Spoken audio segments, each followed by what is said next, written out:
Hey there! Today we're going to go over all my January reading journal spreads, create my January stats pages, and set up my February intro pages. Welcome or welcome back.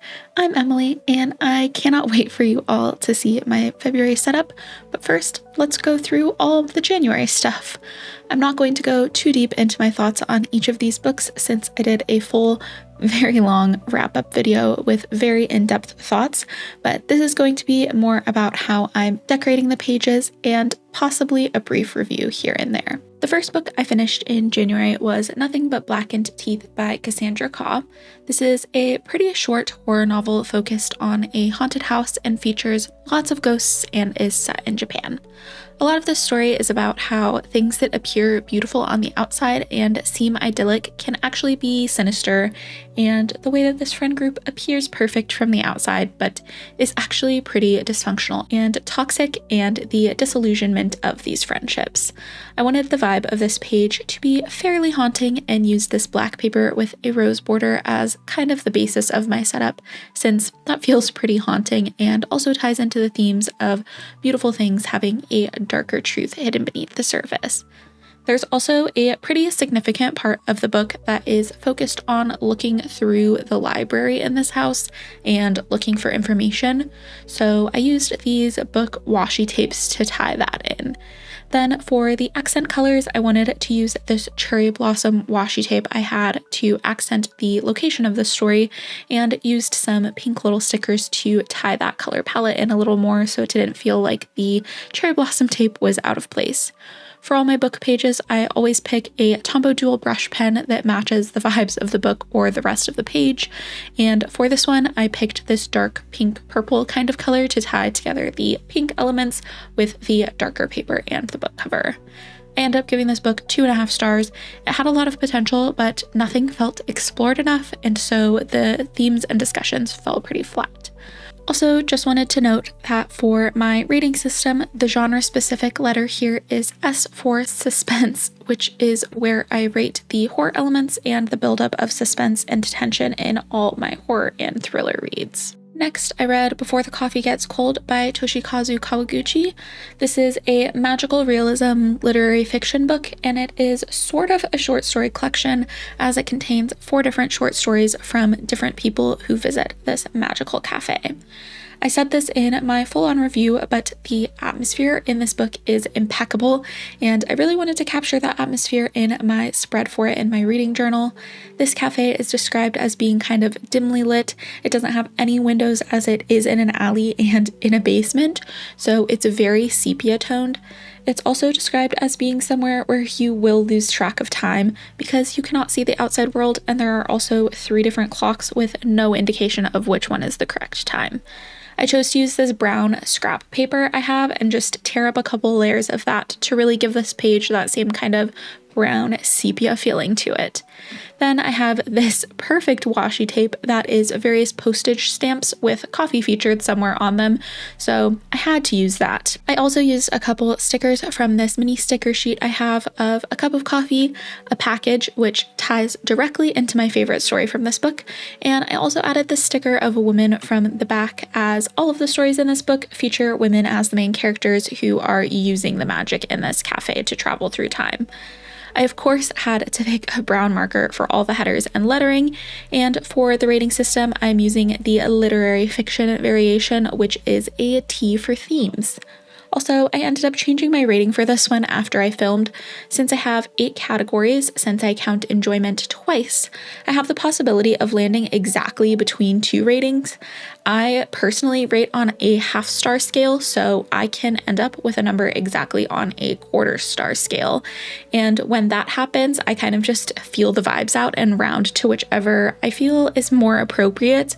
And that is what happened here, and I initially rounded that down to 3 stars, but the more I sat with this book and thought about it, the more I appreciated it, so I went back later on and rounded it up to 3.5 instead. Moving along, the next book I read was Rouge by Mona Awad, which is a literary horror book focusing on and critiquing beauty standards and examining the complexities of mother-daughter relationships. I'm not sure exactly why, but this book feels very vintage to me.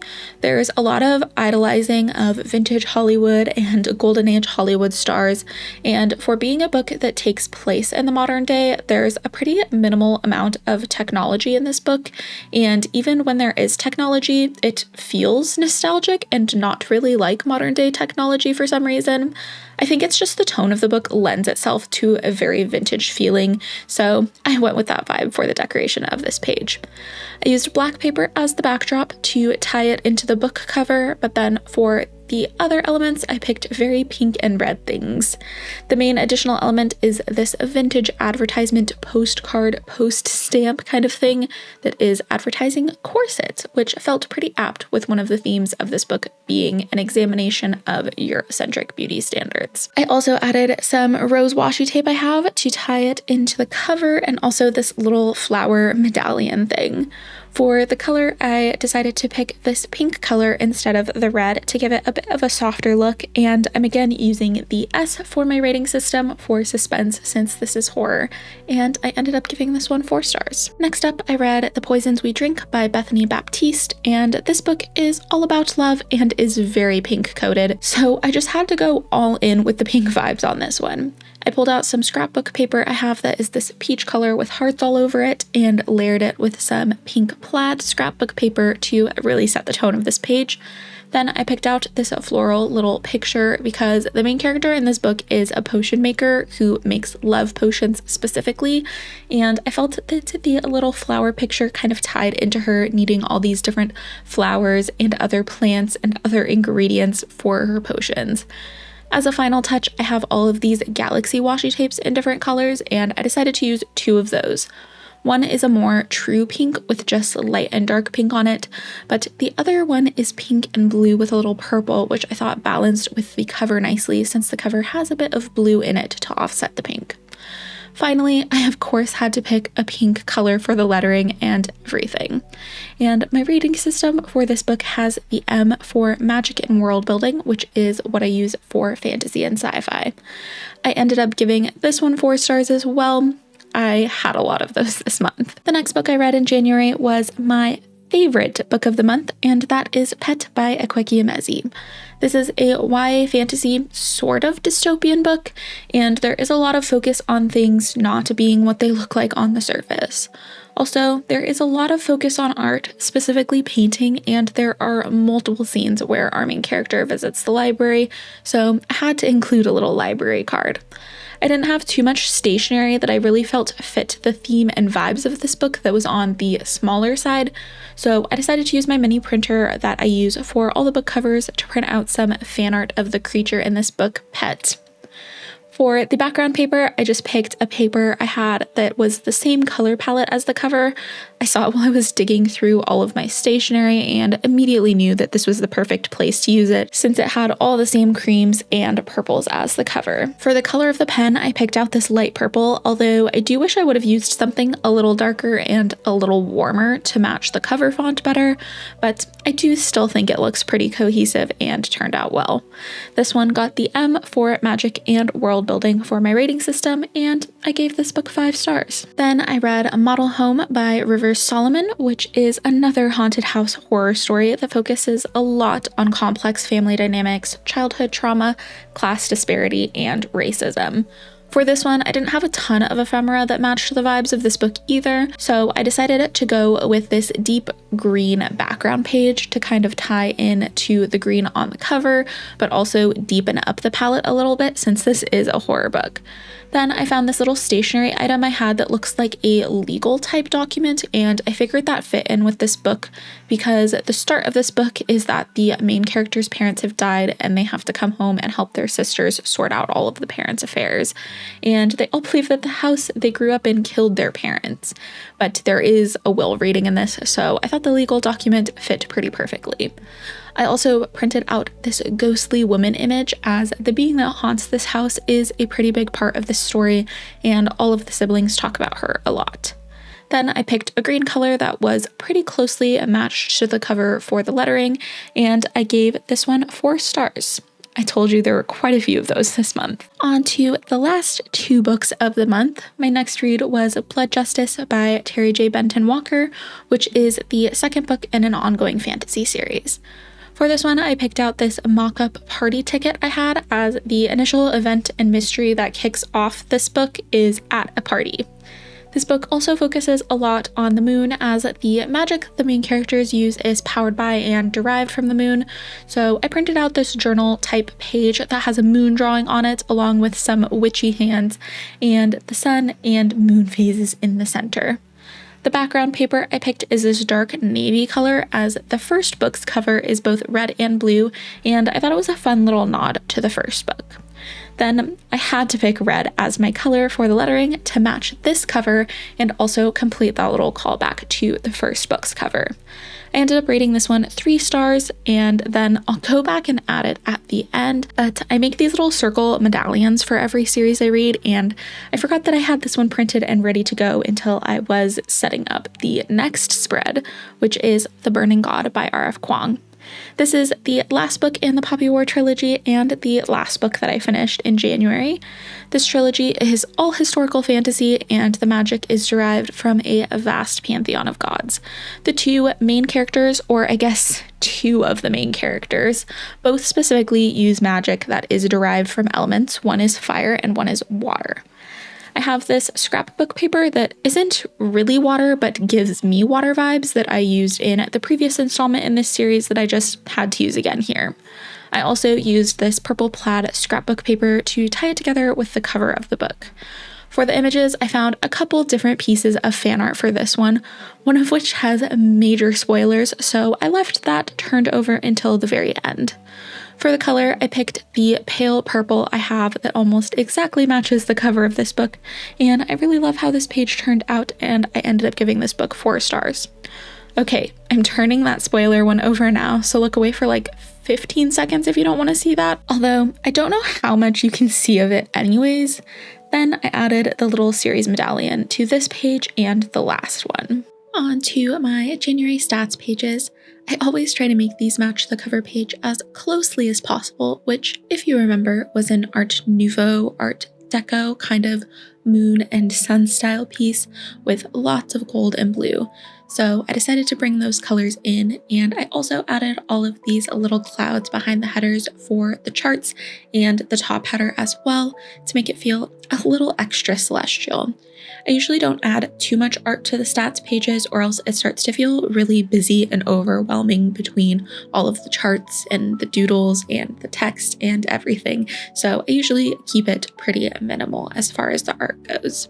But I really wanted this page to have a little extra something than just the coloration, so that's really why I added these clouds behind all of the text and everything, was really just to bring home the celestial vibes of that intro page perfectly.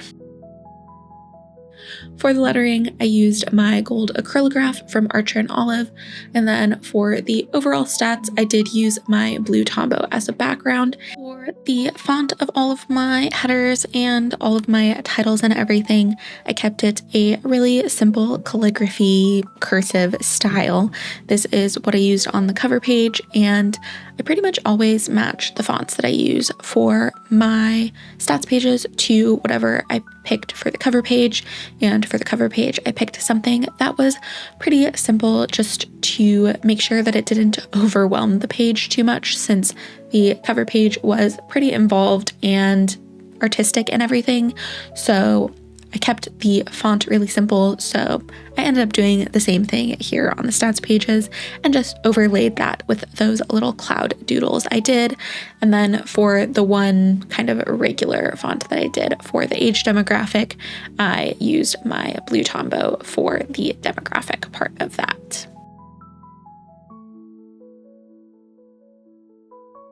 For the actual charts, I pulled out my trusty old gold watercolors I used on the cover page, and the set I have of those also has this blue color, so I used that as well for the stats, even though I didn't actually use that on the cover page, just so that all of the chart colors were reflective and the blue didn't seem extra dull compared to the golds. I was afraid that if I used just the paints that I used on the cover page, or if I just used the Tombow and it didn't have that reflectiveness, it wouldn't really match the rest of the charts, even though it matched the cover page and everything like that. So I just went with the sparkly gilded metallic one just to be safe. In general, I tried to rotate these every 3. So I would do light gold, dark gold, blue, pretty much across the board. But there were 2 charts, the format chart and then the racial breakdown of the author's chart, that have 4 slices in them. And I didn't want the same color to be next to each other twice because I decided not to add outlines in my charts on this page, just since I thought it would be easier and I would have been doing the lines after the painting and the outlines might have not matched. But since I didn't do the outlines, I didn't want 2 of the same color to be next to each other. So for the format and the author, I ended up doing the blue in between the 2 golds. So those are both light gold, blue, dark gold, blue, so that there's not 2 colors touching each other. If that makes any sense at all. It makes sense to me.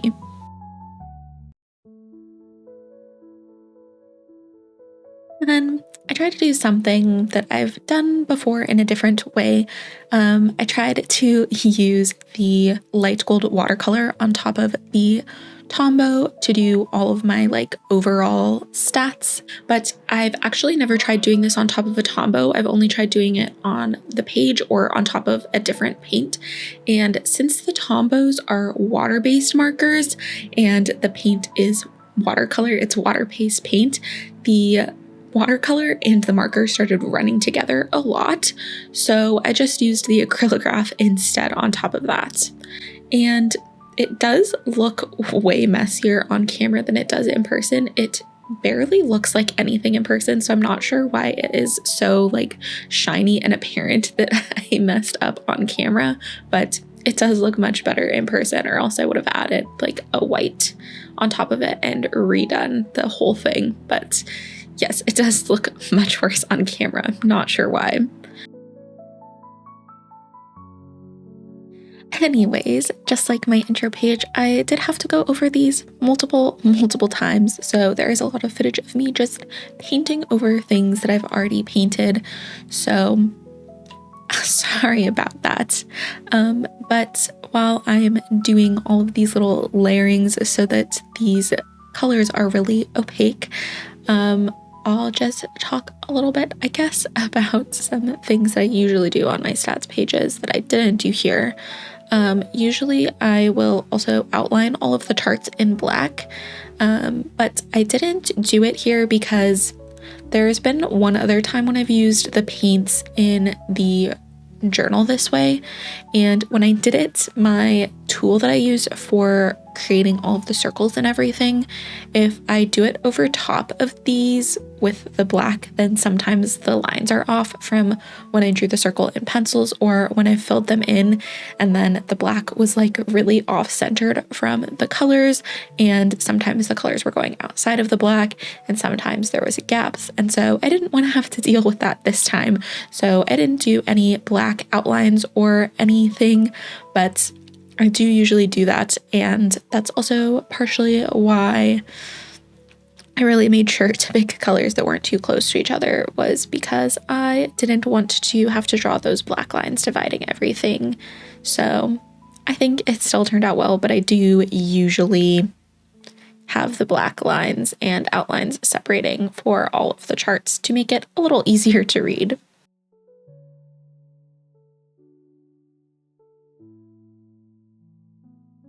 Anyways, on to my actual stats while I wrap this up. I read 8 books in January, which were comprised of 810,520 words. Those words spanned 2,028 pages and 1,528 audio minutes. The shortest book that I read this month was Nothing But Blackened Teeth by Cassandra Khaw, and my longest book was The Burning God by R.F. Kuang, which, funnily enough, were my first and last book of the month. For format, I read 3 audio, 2 digital, 2 hardback, and 1 paperback. 5 of the books were adult and 3 were young adult.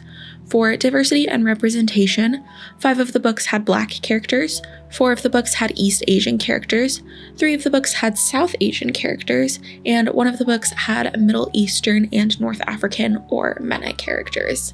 6 of the books featured disabled characters, 4 of the books had MSPEC characters, which is multiple attraction spectrum, which is just anyone who's attracted to more than one gender. 3 of the books had trans characters, 1 of the books featured a sapphic relationship, and 1 of the books had an Achillean relationship. For the genre breakdown, 3 of the books were horror, 2 were fantasy, 1 was historical fantasy, 1 was magical realism, and 1 was dystopian. For ratings, I gave 1 book 2.5 stars, 1 book 3 stars, 1 book 3.5 stars, 4 books 4 stars, and 1 book 5 stars. For the author breakdown this month, 2 of the authors are men, 3 of the authors are women, and 3 of the authors are non-binary. 4 of the authors are Black, 2 of the authors are East Asian, 1 of the authors is MENA, and 1 of the authors is Southeast Asian. And that is all my reading stats for January. Before we move along, I just wanted to take a quick look through all of the January pages so you can see how my intro page ended up looking with the calendar all filled in, and also see how all of the book pages look together. I'm really happy with how all of these pages turned out, and I think we're off to a great start in my reading journal. On to my February intro page. I'm literally so excited about this. I had the idea for this page almost immediately after January started because I have a video planned for next week that kind of ties into this theme that I had very early on in wanting to start this channel, and it's been fueling all of my aesthetic decisions lately. Yes, including my current nails. Since I drew this on a separate paper, I'm bringing you in a little closer to see more details on this process. Before I dive into how I set up this page, I wanted to talk a little bit about the theme. This theme originated out of I want to do Gothic. Gothic is having a little moment right now, which is making me so beyond happy. I'm a big sucker for Gothic everything, books, movies, literally. Give me everything. I also am still sticking to my loose tarot theme, and since it's a Valentine's Day this month, I of course had to do the Lover's card. The really general rule of thumb with the Lover's card is that it signifies a choice between immediate satisfaction or long-term happiness. It doesn't necessarily always have to do with romantic relationships or love or choices in romantic decisions, but that's just the general broad rule of it. And vampires literally screams that decision, in my opinion, between immediate satisfaction or long-term happiness. So with Gothic theme being something I wanted to do this month, and the Lover's Tarot as my loose inspiration, I decided to do Sapphic vampires. I decided to draw this on a separate paper because I had a pretty good idea that I was going to use a lot of mediums on this. Specifically, I was fairly certain I wanted to use my alcohol-based markers as much as possible on this, which would have 1000% bled through the page in my journal. Also, fun fact about me, I do a lot of digital art for various projects, mostly revolving around D&D, so as far as people and portraits and that kind of stuff, I'm much more practiced in digital art than I am on paper. The amount of times I've been drawing on paper and tried to pinch to zoom in or tap with 2 fingers to undo is unreal. So I actually drew this piece digitally first to make sure it looked how I wanted when I could zoom into my heart's content, and then I traced it out onto the physical paper once I was happy with it. Here's a quick pop-in of the digital art in case you were curious how that looks, but it looks almost exactly the same. I ended up using my alcohol markers for the vampire's dress and both women's hair. For the vampire's skin, both women's lips, and the black woman's dress, I used Tombows, and for the black woman's skin, I used a Crayola Super Tip. So, like I said, lots of mediums. As you can see, there was also a lot of trial and error over what colors I wanted to use for the different skin tones and everything.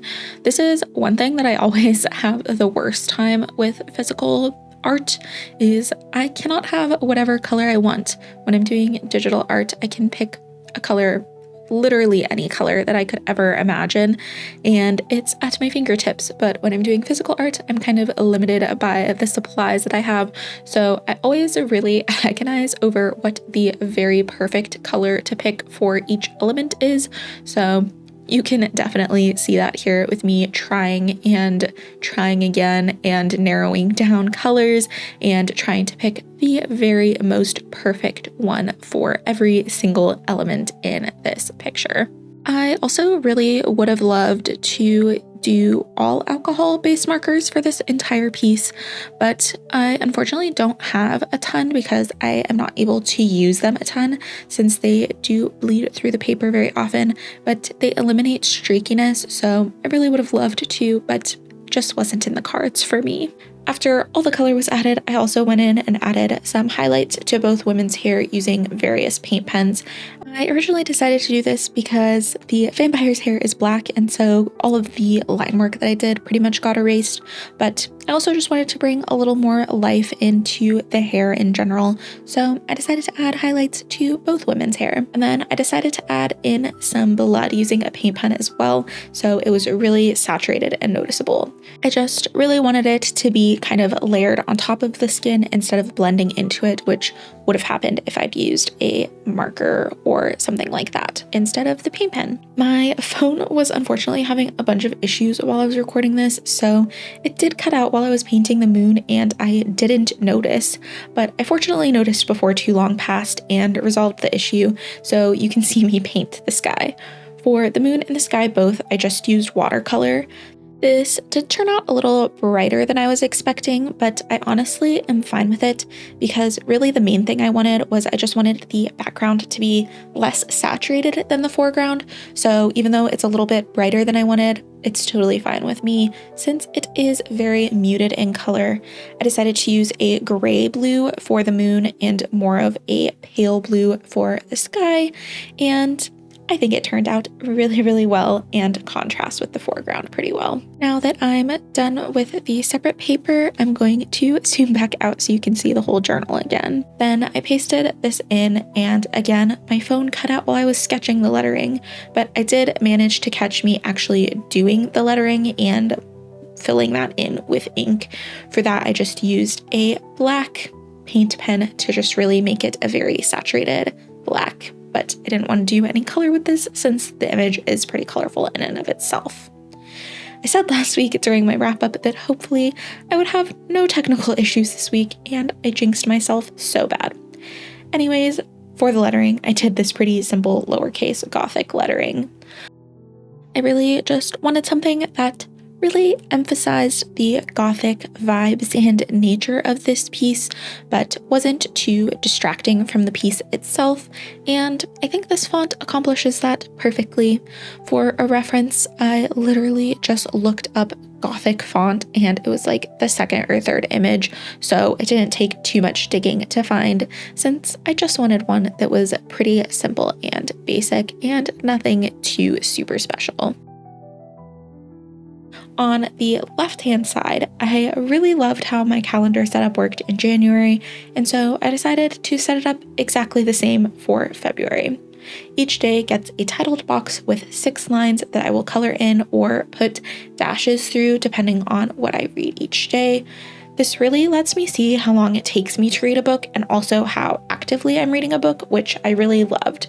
I think the only thing I will change this month is I'm going to use different colors for different books instead of just using one color for everything, so that it's a little easier to glean information off the page just by looking at it. And then if you were curious at all, I picked this same color that I'm using to write the dates in for my yearly pages that I track the months in. So that is for my 25 in 2025 and my physical TBR tracker kind of thing. I picked this color for February. And then I just used a very thin gray pen to make all of the division lines within the days. But there you have my February intro page setup. I'm quite literally obsessed with it, and this might be one of my favorite pieces of art I've ever done. So yeah, I'm very happy. If you stuck around to the end, thanks for watching, and I'll see you again soon for some more bookish and journaling content.